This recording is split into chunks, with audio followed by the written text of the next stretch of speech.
Friends, man-woman dynamics are very important in this world because uh, it decides whether the world will progress or stagnate, or how long it will stagnate, or how fast it will progress or not.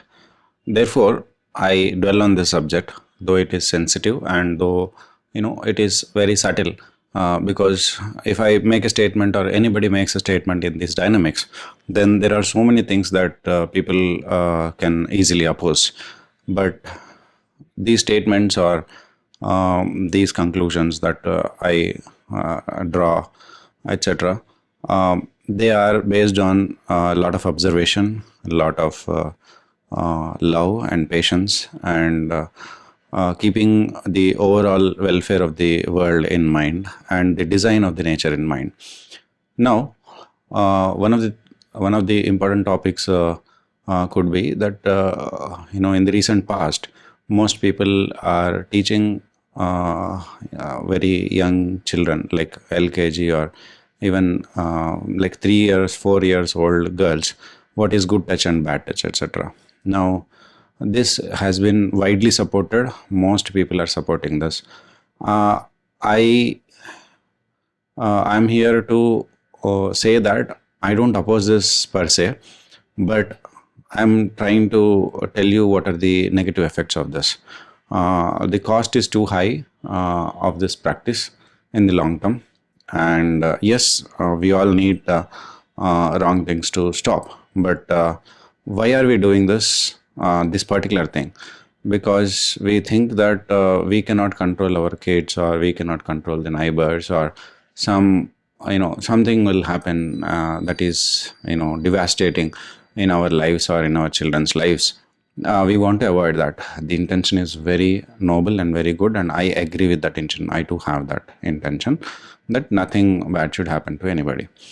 But what happens is, the unfortunate and definite result of this will be that our girl kids will grow up right from 3 to 4 years old, that they with this feeling that they can never trust the society, they can never trust the society, or at least the opposite gender. Okay, opposite, it's not opposite gender, it is the other gender. Okay, so what happens is, what are the effects of if the of not trusting the society or the other gender?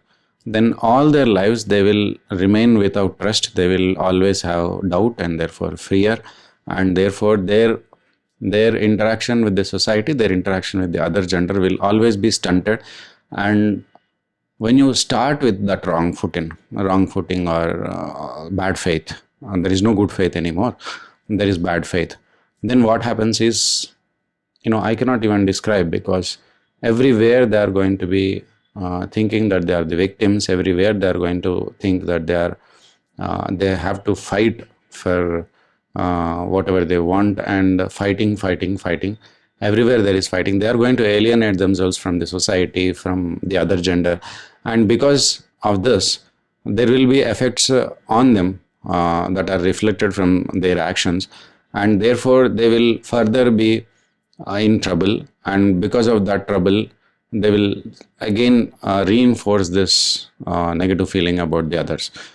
So what will happen is that, to begin with, they have started on the wrong foot and with bad faith. So because of this, the society or the other gender may react in a negative way, and that will reinforce their wrong faith or bad faith on the society and the other gender. And they will now think that now they have evidence that the other gender is wrong and bad. So until they die, this will be there. It will be deeply imprinted on their minds. Okay. So this practice of imbibing doubt and distrust and mistrust in the society and in the other gender at such an early age is absolutely not just not required, but it is wrong, according to me. No, I'm not saying we should not fight wrong things or fight extreme things. We should, but I'll tell you the psychology of people people or women, according to my observation. I'm not saying that will be truth or etc. See, most people, when you talk about trend or observation, they are not able to understand that there will be exceptions to that. I don't know why people are so, so unintelligent about it. When I talk about general observations, it may or may not be true in every case. Okay. So in most cases, it will be true. That is what I'm talking about when I say observation. Now, my observation is that I can give you at least three examples of my mind right now. That, for example, there was this Odisha rail accident where uh, two trains collided and 200 people or more died. So after that, one of my students, is a girl student. She was saying that when I told her I'm traveling to Indore someplace by a train, then she said, "Oh my God, aren't you afraid? There will be train accidents, etc." I said, "Yeah, it is 10 days after the train accident, and the chances are very very less. So what do you mean? Shall we stop train travel altogether just because one accident?" She said, "No, no, it was so horrible." Yes, it was horrible. Yes, but there are two and a half crore people that are traveling every day in Indian Railways. So the people who died are only 200 people, and these kind of accidents happen 10 to 12 times a whole year. So if 2,000 people die among 2.5 crores into 365 days in the whole railways history, or the average statistics, then the probability is like so low that we cannot base our decisions on such mishaps. It is like the probability that you are just sitting and reading your magazine in your house, and a snake suddenly comes and bites you. How much of that is probable? Okay, what is the probability? Very less, right? Very low. So you are happy every day reading your magazine in your home. Similarly, you should be happy traveling by train. She said that, "Oh, you are a very courageous person." I said, there is there is nothing to be really courageous about it. It's just statistics and probability and common sense. So, okay, that is one case. Okay, I was, well, indeed I was traveling with Indore. There were, in our team there was a lady also. So at night I woke up and then I saw her like with her open eyes like that. She's so afraid. She's not able to sleep. There is no trace of sleep in her eyes. So I asked her, "What happened? Why are you not sleeping?" She said, "Oh, the train is traveling so fast, and I'm afraid." Afraid of what? That the train may fall and then collide with another train. Oh, because of the latest incident. I said, I just told the same thing, repeated, and told her that to chill out. Okay. And another person, while coming back from Indore, there was one MBBS doctor who was traveling with me, and others also. But no, she was in a different compartment. And next day morning, I asked her how was her sleep. She said, I had intermittent sleep, and meanwhile, in some station, some new people came in the train, and they were talking amongst themselves. I could not sleep at all. Okay, they were talking among themselves. Were they loud? No, not like that. They were whispering, or they were not making any noise. Then why were you not able to sleep? No, I was thinking that they are scheming against me to do something on something to me, etc. Oh my God! In that case, then you will not be able to sleep anywhere. Then, except your own house or such known places. Then how? She said, that is our life. So what I'm trying to say is that could be their lives, because I am not a woman. I cannot understand this, but I have to understand. As a man, I have to understand. It is my business to understand, because we're all living together. We are all coexisting together. We all want to harmony. We all want to design a society wherein we can all be safe, happy, and harmonious and go forward.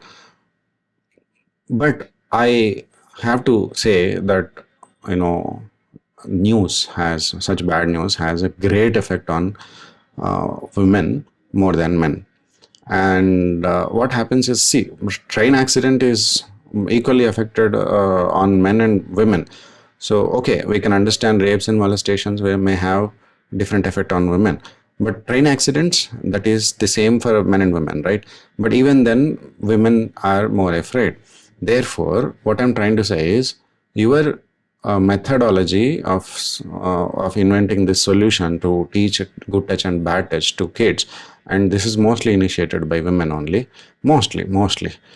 So what happens is, and to girl childs, but yes, you are telling boy childs also, but that is just to show neutral attitude. Your target is definitely girl children. So what happens is, yeah, there is one small girl, like third class or second class girl. One day I was like, when I saw her, I just touched her on the head, and then I was doing something like this on the ear. And she simply ran to her mummy and said, "Mummy, mummy, uncle is doing like this, etc." I was like, the lady understood. The mother is okay. I mean, she understood that is all okay and all of that. But what is happening is, people are afraid so much and so unnecessarily, disregarding all the probability, what is the probability, etc., because of such bad news, and it is affecting their daily lives. Daily they are doing a lot of labor mentally, and they are afraid, and therefore they also will get psychosomatic diseases, if that is so. So in the washroom, if a child, we all went to a restaurant and a child has to wash her hands, an adult has to go. That is what they're thinking. The mother also has to go, wants to go, so that in the hand wash place something doesn't happen, etc. It takes 1 minute or 2 minutes for the child to come back. If the child doesn't come back in that time, then maybe yes. No, I'm not saying this is bad or wrong, but I'm not saying we should not put all these efforts, but we have to find right solutions that will not have side effects, that will not have direct effects on the society and men women relationships and trust. Because if you start distrusting and mistrusting, everything becomes an issue. You have to fight for everything. You will be always the victim. You can never enjoy the life. If you cannot enjoy the life, you will reflect all of that negative energy onto the other gender, onto the society, and everything will be in chaos. Therefore, please try to understand that. Please try to rationally, logically think about the statistics and about the probability, what is happening, how it is happening, why it is happening, and try to address problems at the root level, instead of finding some solutions that are going to spread venom and vitriol in the society. We have to be very careful of such psychological and education, which is going to be detrimental for everybody. So we have to be careful, that's all. I mean, careful, and we have to take responsibility. We have to educate people in the right ways, considering all the society, all the men, etc., men, women, everybody, children, everybody, etc., and then educate our kids.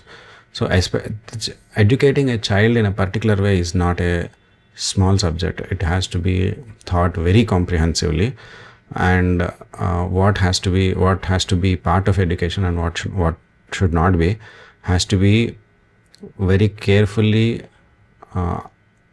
artistically and lovingly decided by all parties. And this is not just a popular trend, should not dictate what must be part of children's education. Thank you.